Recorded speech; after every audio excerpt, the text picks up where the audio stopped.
Allô tout le monde, bonjour, ici Alexandre Gangué-Ruzic. Comme d'habitude, on est avec Nilton George, Sofiane Benzaza pour le bouclier canadien, épisode 16 déjà ici sur la chaîne YouTube One Soccer, mais nous avons un invité très spécial pour épisode 16. Peut-être on aurait dû faire pour épisode 15, mais quand même on a un invité très privilégié, c'est Maxime Tissot, défenseur pour Atlético Ottawa. Maxime, merci beaucoup d'avoir pris le temps aujourd'hui.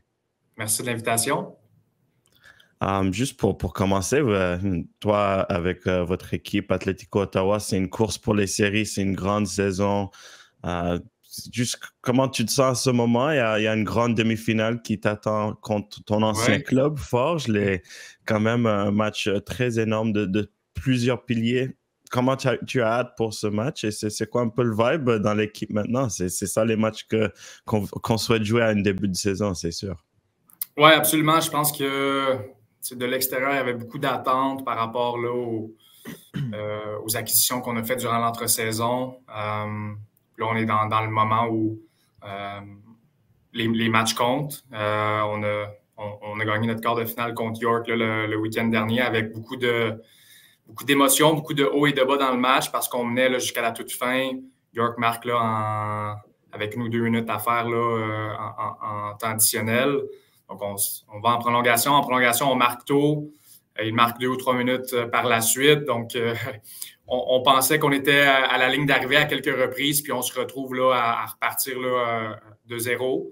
On a ultimement là, dû finir sans tir de barrage. Donc, je pense que l'équipe a beaucoup grandi de ça. Je pense qu'il y a beaucoup de choses positives à amener là, pour le match contre Forge. Forge ont été en finale à toutes les années là, depuis la création là, de la Ligue. Donc, je dirais qu'au départ, ils sont peut-être le favoris, mais avec l'équipe qu'on a, je pense qu'on est une équipe bâtie pour les séries, puis j'aime beaucoup nos chances là, pour le match de samedi. Est-ce que tu t'attendais, avec le scouting report autour de New York, qui est une sorte de festival offensif, est-ce qu'on vous disait, ouais, on sent qu'il y aura beaucoup de buts contre New York, ou c'est le scénario des séries, puis la magie des séries? Pendant le match, avant le match, mais pendant le match, on se dit... Ouais, tu regardes le score au final, 2-2. Je ne m'attendais peut-être pas à ça. Je pense que en match de série, c'est des matchs un peu plus serrés. C'était seulement un là, après le temps réglementaire. Mais non, York, c'est une très bonne équipe. On fait de belles acquisitions. Depuis que le nouvel entraîneur est arrivé, je pense que ça l'a amené un second vent à cette équipe-là.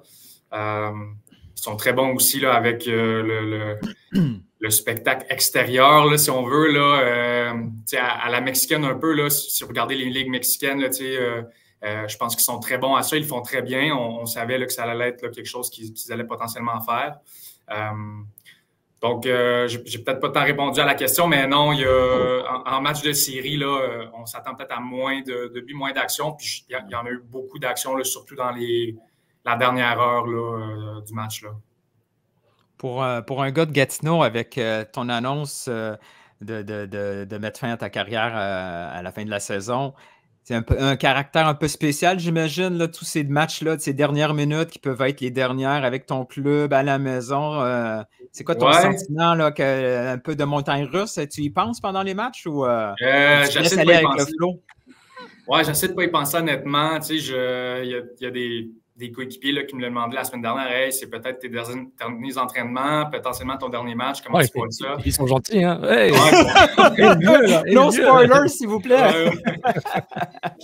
Je leur disais que, écoute, je pense pas trop à ça. Moi, je me dis dans ma tête qu'il nous reste au moins 2 matchs. Je pense que c'est le même que je dois le voir. Puis, j'ai tiré un tir de pénalité là, dans le match de samedi dernier. Mm-hmm.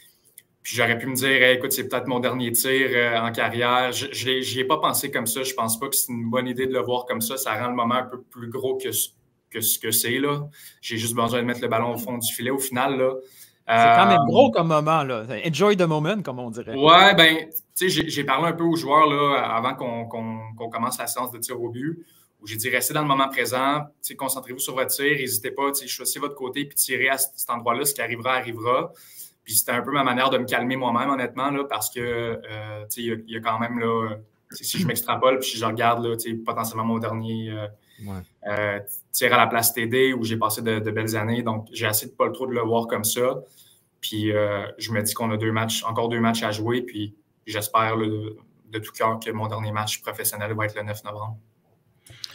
De ce point-là, est-ce que c'est peut-être ça te donne une chance peut-être de profiter en tant que all right, like on est sur le terrain, je suis à la maison, c'est en famille. Est-ce que c'est plus un côté comme ça ou c'est vraiment plus profiter de ces moments au lieu de le voir comme une pression, comme quelque chose de quiconque? Ouais, j'essaie de profiter des derniers moments, de mes derniers entraînements. Je pense que moi, c'est plus ça qui va me manquer, c'est les entraînements, la camaraderie dans le vestiaire. Donc, c'est ces moments-là que j'essaie de profiter au maximum. C'est aussi les moments avec ma famille, mes amis qui sont au match. C'est une sortie pour eux, c'est une manière là, de vivre ça avec moi d'une certaine manière. Donc, ma fiancée va venir au match là, à Hamilton parce que c'est potentiellement mon dernier. Donc, j'essaie de profiter de ces moments-là, surtout avec les gens autour de moi qui m'ont appuyé là, pendant de nombreuses années. Pour moi, c'est vraiment ça l'important là, dans les dernières semaines. Puis bon, je voulais pas poser la question parce qu'elle est vraiment privilégiée, mais par rapport à ta retraite, tu as reçu un message d'une personne connue, là, mais je sais pas, vous voulez que je prenne la question, je pose la question. Je vais pas prendre le crédit, j'ai pas eu l'idée de la question, mais un certain Antoine Griezmann qui t'a laissé un message, je sais que la famille athlétique, etc. Hey, est un peu... Nous, on a été excités d'entendre ça. Et j'imagine que toi, c'est l'ex level, non? Ouais, moi aussi. Ouais, puis la manière qu'il parle, on dirait qu'il me connaît. Là, hey, félicitations pour ta carrière, Max. Je ne connais pas. J'ai tellement d'amis qui m'ont dit hey, tu l'as-tu déjà rencontré? Tu sais, en Espagne, quand vous allez en Espagne, est-ce que mange jusqu'à la fin. Mange jusqu'à la fin. Oui, là. Non, c'est une touche spéciale. Puis, c'est l'atout d'être affilié là, à un club comme l'Atlético de Madrid. On a eu la chance d'aller là, à 2 reprises en pré-saison puis d'utiliser leurs installations. Fait que c'est certain que ça fait chaud au cœur. Puis c'est une vidéo que je peux garder là, pendant très, très longtemps. Donc, ouais, c'est quand même spécial. OK, une sous-question rapide alors. Est-ce que tu attends un Griezmann dans WhatsApp ou pas? Non. OK, maintenant, la deuxième sous-question, quelle est la personne la plus connue ou le joueur de foot le plus connu que tu peux contacter WhatsApp maintenant, là, tu appelles maintenant. Non, mais... Probablement Didier. Didier dans le loin? Ben oui, c'est vrai. Il a dit Didier. Hein, c'est vrai. Ouais, probablement Didier. Puis je pense que tu bats tout le monde avec Didier. Je pense que tu es correct. Tu peux name drop ce joueur-là. Ouais. C'est la carte Uno Reverse. Comme nom, là, ouais. Didier, là, honnêtement, j'ai la fin de mon temps à Montréal était avec Didier. Didier, là, super coéquipier. Tu as fait des barbecues chez lui, là, puis invité toute l'équipe. C'est le genre de choses qui est spécial qu'un joueur de sa trempe n'aurait pas nécessairement. Il n'a pas besoin de le faire, là, mais non, il a été un vraiment là, bon coéquipier là, pour tout le monde. Puis je suis certain là, qu'à n'importe qui tu parles de ces années-là vont me dire la même chose. Pas mal. Pour nous, les Québécois qui suivent d'un coin de l'œil avant d'avoir notre concession en CPL, là, l'association avec Atlético de Madrid et Ottawa est toujours un peu comme... C'est vague un peu, de comprendre c'est quoi cette association-là. Oui, vous allez faire des camps d'entraînement, tout ça. Comment tu pourrais résumer un peu pour nous là, cette synergie entre Madrid et...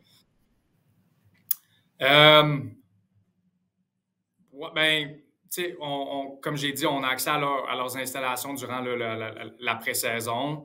On a eu la chance aussi d'aller voir des matchs puis de rencontrer là, certains joueurs. On a notamment rencontré Antoine Griezmann là, rapidement là, à ce moment-là. On a des gens avec qui là, le club est en constante communication, là, puis parce que les gens de l'Atlético Madrid suivent là, évidemment nos résultats. Donc, c'est peut-être un volet qu'on voit moins. Puis, c'est pas arrivé cette année, mais dans le passé, je pense à Diego Espejo qui est venu en prêt avec nous. Donc, on a des joueurs là, de l'Académie de l'Atlético de Madrid qui viennent en prêt avec nous. Puis, ça te permet là, de voir le niveau, de te comparer aussi d'une certaine manière. Mais je trouve que c'est une belle affiliation là, qu'on peut avoir. On ne l'a pas vu là, cette année. On a Ruben Del Campo qui provient là, de l'Académie, mais qui n'est pas un produit, là, un prêt direct. Là, mais ça nous permet d'avoir des joueurs espagnols puis de voir un différent volet là, qu'on voit peut-être moins dans la Ligue. Là. York a des joueurs mexicains, puis nous, ben, c'est plus des joueurs espagnols, un entraîneur espagnol, un staff espagnol. Donc, sans l'affiliation avec l'Atlético de Madrid, c'est certain qu'on ne verrait pas là, tout ça. Là. Maxime, tu as un peu mentionné ton temps à Montréal. Je suis un peu curieux parce que quand même, tu as joué un rôle important pour l'équipe pendant ses débuts MLS et tu as vécu des gros moments, des championnats canadiens, aller en finale de Champions League CONCACAF. Juste, parle-nous un peu de ces souvenirs d'être partie d'un club qui a fait la transition à MLS. Surtout, tu vois MLS maintenant, comment la Ligue a changé, comment ça a grandi, d'avoir joué ce rôle-là. Ouais, ben, je suis un joueur issu de l'académie. J'étais le deuxième là, académicien à signer là, après Carl Ouimet. C'est Ouimet, le numéro 1. Je cherchais tantôt. Là. Tu as été annoncé en même temps que Vandrel, hein, c'est ça? Moi, c'est ça, ouais. Donc, 2A, 2B, c'est Vandou et moi. Fait, il y a une immense fierté parce qu'on était en quelque sorte là, des cobayes là, au niveau là, de l'académie. Puis Philippe Lafroy, qui était là, le directeur de l'académie, nous le mentionnait tout le temps que on vous a formé, mais on ne savait pas nécessairement comment vous former pour le club. Je pense que ça a beaucoup changé. Tu vois des joueurs comme Mathieu Chouinard qui est plus avec le club, mais tu vois que ça a commencé à évoluer. Jonathan Sirois qui joue plus. J'ai eu des très bons moments. Écoute, c'était mes débuts dans le monde professionnel. J'ai été fan de l'équipe avant d'être joueur avec cette équipe-là aussi. J'ai eu la chance de remporter, là, comme tu as mentionné, là, 2 championnats canadiens, une finale de Ligue des champions. Puis j'ai eu la chance de jouer là, dans ces matchs-là. Puis il n'y avait pas de structure CPL pour potentiellement avoir un prêt. Donc on était là, tu sais, je pense qu'à ma première saison, j'ai commencé 3 matchs, puis j'ai participé à 6 matchs MLS là, sur 28-34. Donc, c'est un peu dur d'avoir du temps de jeu. J'aurais aimé ça qu'il y ait là, une formule style CPL pour avoir un peu de temps de jeu, mais bon, au final, là, je retiens là, que du positif de ces années-là. Ça commence à être loin là, parce que j'ai signé en 2013, là, ça fait quand même longtemps.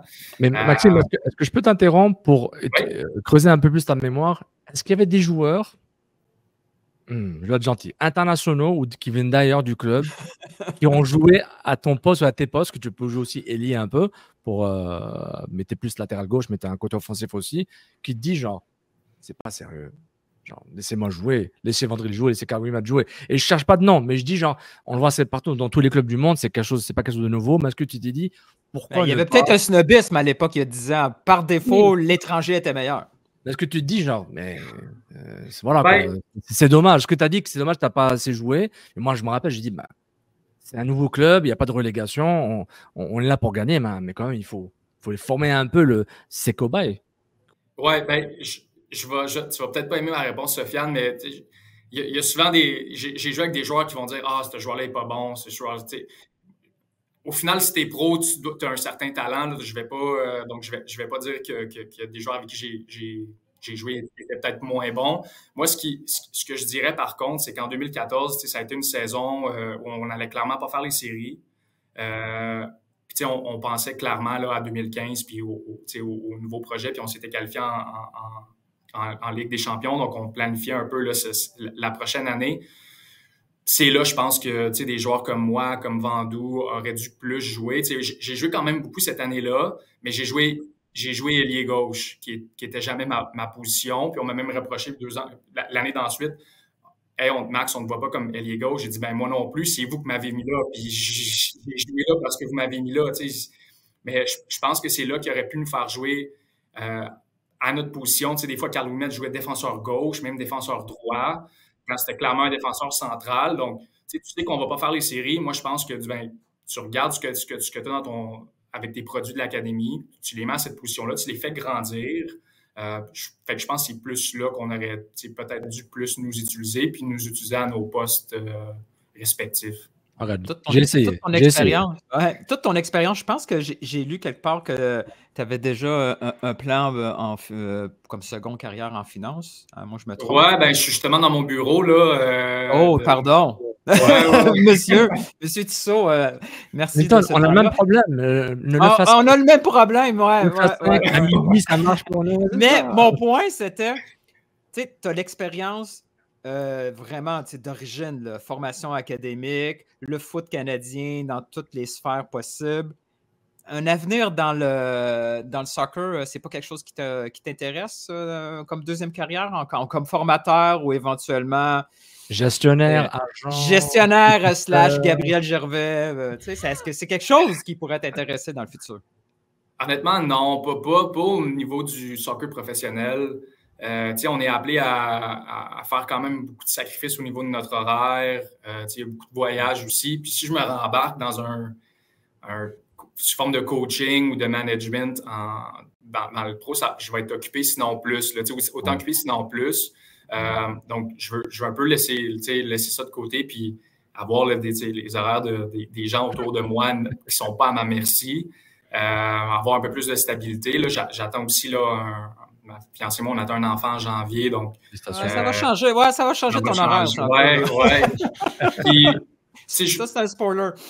Je consolide là, la carrière de finance et la carrière de soccer depuis quelques années maintenant, depuis 3 ans. Parce que je veux me détacher un peu du monde du soccer pendant au moins un petit bout. Je veux rester impliqué par la suite, c'est certain, mais pas dans le monde professionnel. Peut-être plus avec des jeunes ou avec Soccer Outaouais, par exemple, là, dans ma région. Mais non, je veux laisser le monde pro derrière. Je dis ça maintenant, mais peut-être que ça va changer, mais je serais très, très surpris. Là. Je veux mettre ça de côté, rester impliqué, mais pas là, de manière pas à temps plein. On peut voir même dans l'équipe au sein de l'équipe Atlético, tu t'impliques en tant que leader, en tant que capitaine. Je suis un peu curieux surtout toi avec ta perspective. On a un peu mentionné MLS et les défis qu'on a vus pour certains jeunes joueurs à Percé. On voit ça dans tous les clubs canadiens. Ça doit certainement te faire chaud au cœur de voir dans Atlético, partout dans la ligue, ces jeunes Canadiens qui ont ce mandat pour jouer, pour avoir ces opportunités-là. Pour quelqu'un qui a peut-être vécu l'expérience MLS, ces défis-là de chercher des minutes, c'est quoi les types de messages que tu passes à des jeunes joueurs sur ton équipe comme un Antinoro, un Thierry Walker, pour qu'ils puissent prendre ces expériences et peut-être les ajouter pour eux qui sont au début de carrière? Oui, bien, comme je mentionnais tantôt, le soccer au Canada a beaucoup changé. Quand moi j'ai commencé, il y avait tu perçais à travers l'Académie de l'Impact, le Toronto FC ou les Whitecaps de Vancouver, puis il y avait rien d'autre. Après ça, tu devais je pense même pas que l'FC Edmonton était encore arrivé. Le Fury FC d'Ottawa est arrivé en 2014. Donc, si tu passais pas par une académie MLS, le chemin devenait pas mal plus difficile. Puis maintenant, avec la CPL, tu vois que, je regarde, là, je le prends souvent comme exemple, Mo Farsi, qui est allé en essai à Calgary, qui a fait 2 belles saisons, puis ensuite de ça, il est allé à Columbus, puis qui est maintenant partant pour Columbus. C'est quelqu'un qui serait tombé entre les cracks là, il y a quelques années, dans mon temps. Puis la CPL permet à ces joueurs-là de se montrer, de se prouver. Je pense que c'est ça là, le bel atout de la CPL. On a parlé de Gabi puis de Tier. Je pense que la Ligue, tranquillement, va devenir, puis quand on va avoir une équipe au Québec, là, ça va faire tout son sens. Là. Je pense qu'on va voir de plus en plus de joueurs issus d'une région jouer pour le club de leur région. Je regarde Tier, je regarde moi, Mathéo Debrienne, Chris Twardek, tous des gars d'Ottawa ou de proches qui jouent avec leur club respectif. Puis je pense que c'est là-dessus que la Ligue doit miser, d'aller chercher le talent local, parce qu'il y en a du talent. Nous, on intègre des jeunes joueurs là, aux entraînements avec nous, des joueurs de Gatineau, des joueurs d'Ottawa, puis le talent est là. Puis c'est des joueurs qui seraient tombés entre les cracks il y a quelques années. Puis grâce à la CPL, puis grâce aux clubs qui sont installés là, à différents endroits au Canada, je pense qu'on va être capable là, de les identifier, puis de les former, de les faire grandir, parce qu'on n'a pas encore vu là, cette portion-là de la CPL encore. Là, ce qu'on voit, c'est des joueurs issus du draft ou des joueurs qui sont venus en essai, mais on n'a pas vu un club là, commencer avec un joueur là, à 16-17 ans, l'intégrer aux entraînements, puis le faire là, passer à la première équipe. Nous, on l'a fait un peu avec Tier, Dwayne Walker. C'est peut-être un des seuls, mais je pense qu'on va voir beaucoup plus de ça dans la Ligue dans les prochaines années. Est-ce que tu es étonné, malgré les cracks dans le football canadien, voir pas les Maxime Tissot, pardon, les Moïse Bombito, pas qui viennent de nulle part, parce que c'est l'histoire de l'année, là, depuis 2 ans, l'équipe canadienne, la nationale des hommes, puis on se dit, ben, il y a beaucoup de joueurs qui passent entre les cracks. C'est bon. Alphonso Davies, on l'avait vu venir un peu. Moi, je ne voulais pas être aussi vite au Bayern de Munich, j'ai le droit de me tromper, mais félicitations. Mais est-ce que tu dis, les cracks, les joueurs cracks, on va les laisser passer entre les cracks et c'est normal, puis on laisse le chemin classique, académie, formation, faire son cours, ou est-ce qu'on se dit, ben, il faut rater personne? Parce qu'il y a beaucoup d'intervenants à qui on a parlé, une zone et moi, Alexandre aussi, dans d'autres podcasts, pour dire, ben, est-ce que c'est un équilibre nécessaire? On se dit, ben, ce qui arrivera, chacun son chemin. Et puis, on se dit, ben, ça n'a rien de changer le destin de chacun, mais juste donner les structures, et ce qui viendra, viendra. Oui, c'est une bonne question. Tu sais, si on regarde le plus des joueurs là, de ma génération, il n'en reste plus énormément, mais c'était tout le temps le parcours classique, académie, là, soit que ça a fonctionné ou pas fonctionné, puis ensuite de ça, ils se sont là, réajustés. Maintenant, le parcours est beaucoup plus dispersé. Il y a beaucoup plus là, de différents parcours. Puis moi, je trouve que c'est une belle chose à voir. Puis je pense que, tu sais, comme tu as mentionné un peu, Sofiane, là, au niveau du destin, je pense que ce qui arrivera, mais tu sais, je pense qu'on a beaucoup plus d'outils maintenant pour voir ces joueurs-là à un moment donné, tandis qu'on ne l'avait pas il y a quelques années. Donc, si un joueur est bon au final puis qu'il joue au Canada, je pense qu'un tôt ou tard, il va se faire voir puis il va avoir sa chance. Tandis qu'il y a quelques années, ben, on en manquait peut-être là, de ces joueurs-là. Là. Puis, tu sais, j'ai joué avec plusieurs joueurs de mon âge qui étaient un peu plus jeunes, bourrés de talent. Puis je pense que s'il y avait plus de place, plus de clubs pro, ça leur aurait pu donner quelque chose. Peut-être pas immédiatement, mais sur 2, 3, 4, voire 5 ans, ça leur aurait pu donner quelque chose. Mais il n'y avait pas de structure. Donc, à un moment donné, ben, les joueurs devaient prendre une décision, puis soit passer à une nouvelle carrière complètement ou faire autre chose. Tandis que maintenant, ben, on peut prolonger là, le moment où ils peuvent tenter d'avoir une carrière.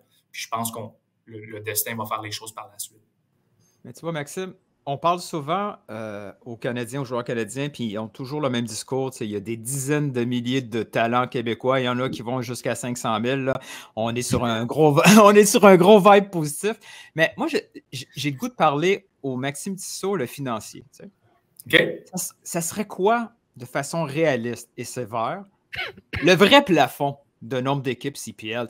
Qu'est-ce qu'on est capable, de façon économique, de supporter comme niveau comme franchise? Est-ce que c'est réaliste de dire, bon, on pourrait se rendre facilement à 15? Est-ce que il faudrait peut-être viser 2 nouvelles franchises d'ici 5 ans? Le financier, Maxime Tissot, il voit ça comment? Ben, tu veux-tu qu'on fasse pause, tu réfléchisses, tu reviennes dans une demi-heure? Non, mais... On veut un PowerPoint, s'il te plaît. PowerPoint avec des graphiques, s'il te plaît. Tu sais, honnêtement, là, à l'interne, là, à travers la Ligue, avec des joueurs de la Ligue, on a souvent cette conversation-là. Pourquoi il n'y a pas plus d'équipes? Puis j'ai entendu beaucoup de réponses. Puis il y en a une qui m'a un peu marqué, là, que j'ai entendu il y a quelques années. Puis si on regarde la Ligue nationale de hockey, on n'a pas de Ligue canadienne. C'est une ligue, c'est des équipes canadiennes qui jouent dans une ligue américaine. Puis on voit un peu la même chose là, dans plusieurs sports. Au basket, on a juste une équipe canadienne. Ça montre qu'il y a clairement un défi là, d'avoir des ligues canadiennes. C'est la seule là, qui a eu du succès pendant longtemps, c'est la CFL, c'est la Ligue canadienne de football. Donc, c'est pas aussi évident que ça que, bon, on va acheter un club à Québec, puis tout d'un coup, ça va fonctionner. Je pense que ça prend beaucoup plus que ça. Puis c'est là où le conseiller financier en moi parle peut-être un peu plus. Mais réalistiquement, je pense que il y avait pour parler que Saskatoon allait avoir une équipe. Je pense que ça pourrait fonctionner là-bas. Maintenant, le côté budget, il y a peut-être eu là, des choses qui n'ont pas fonctionné. Mais je pense qu'on peut atteindre là, 12, voire 14 équipes assez facilement. C'est l'aspect financier qui est difficile. Les vols d'avion coûtent cher. Tout coûte cher au Canada. Il y a un défi de territoire qui est possible. Oui, absolument. Puis c'est ça qui rend la chose très, très, très compliquée. On a la Ligue, là, la Ligue féminine qui va embarquer l'année prochaine. Ça va être intéressant de voir aussi comment les choses vont pour cette Ligue-là. Ouais. Mais on a déjà les installations avec la Ligue canadienne de football. Nous, on utilise leur stade. Hamilton fait la même chose. Winnipeg aussi. Donc, pour des clubs qui ont déjà les installations, je pense que financièrement, ça fait peut-être du sens là, de miser sur ces marchés-là dès le départ. Saskatchewan en est un. Là. Saskatchewan en est un avec ce stade-là. Et après ça, s'il y a des restrictions de la Ligue sur on va avoir un soccer specific stadium, mais là, on met peut-être plus des bâtons dans les roues qu'autre chose là, pour faire grandir la Ligue. Parce que je pense que c'est ça la prochaine étape. Québec est sur le sujet depuis 2018, depuis avant même que la Ligue commence. Ouais. C'est pas normal que 6 ans plus tard, on en parle encore, puis il n'y a toujours pas d'équipe, puis il n'y a toujours pas vraiment de rumeurs concrètes. Là. Voilà, c'est ça. Rumeurs concrètes, tu l'as très bien dit. Parce qu'en termes d'investissement, puis je voulais une sous-question par rapport à ce débat-là, Maxime, c'est que est-ce qu'il faut qu'il y ait des investisseurs un peu philanthropes au début pour dire, parce que je ne sais pas en finance que ça marche, là, avoir des pertes, c'est peut-être bien quand tu es riche parce que les pertes, c'est peut-être bien pour les taxes, etc. C'est ce que l'interne me dit, mais je me dis, est-ce qu'il faut des investisseurs philanthropes au début pour dire, je suis prêt à prendre des pertes au début parce que je suis passionné de foot. J'aime le foot pour la cause. Et puis, un jour peut-être, la franchise, je peux la vendre dans 5-10 ans, ou mon fils peut la prendre, ou mes enfants, importe peu, mon fils, ma fille, etc. Est-ce que tu as l'impression que c'est nécessaire pour ce genre de projet, que ce soit la CPL en ce moment, sa version courante, ou même en futur, et la même chose pour la Ligue, la Super League du Nord, pour les femmes aussi. Il faut être philanthrope avant ou être un requin, en fait, financièrement? Je pense qu'il faut être philanthrope avant. Je pense qu'il faut aimer le soccer, puis il faut vouloir le bien du soccer au Canada avant tout. Oui, je suis certain là, qu'il y a une manière que ce soit profitable et qu'il y a de l'argent à faire, mais comme que tu dis, Sofiane, je ne pense pas qu'au début, là, on va faire de l'argent. C'est vraiment pour faire grandir le soccer. C'est vraiment, je pense, un projet là, que les gens là, auraient à cœur. Mais là, tu tombes dans un type de propriétaire très niche. Il n'y en a pas énormément là, qui vont vouloir investir dans le soccer juste pour le billet du soccer au Canada. Ça demeure un investissement au final. Donc, c'est là, je pense, qu'il est peut-être difficile de trouver des gens. Puis, tu sais, on en parle depuis plusieurs années là, d'une équipe au Québec, mais ultimement, il doit y avoir une raison pour qu'il n'y ait pas d'équipe au Québec. Ouais. Donc, je suis certain que la Ligue là, fait tout ce qu'ils peuvent là, pour la faire grandir et pour que ça fasse du sens. Mais c'est certain que le marché au Québec, là, il serait intéressant à aller le toucher. Là. Ça prend 2 pour négocier. Puis, finalement, il a été capable de répondre sans réflexion. C'était bien. T'es prêt pour le plan, pour la prochaine étape de ta carrière. VP Finance, on a d'autres voir.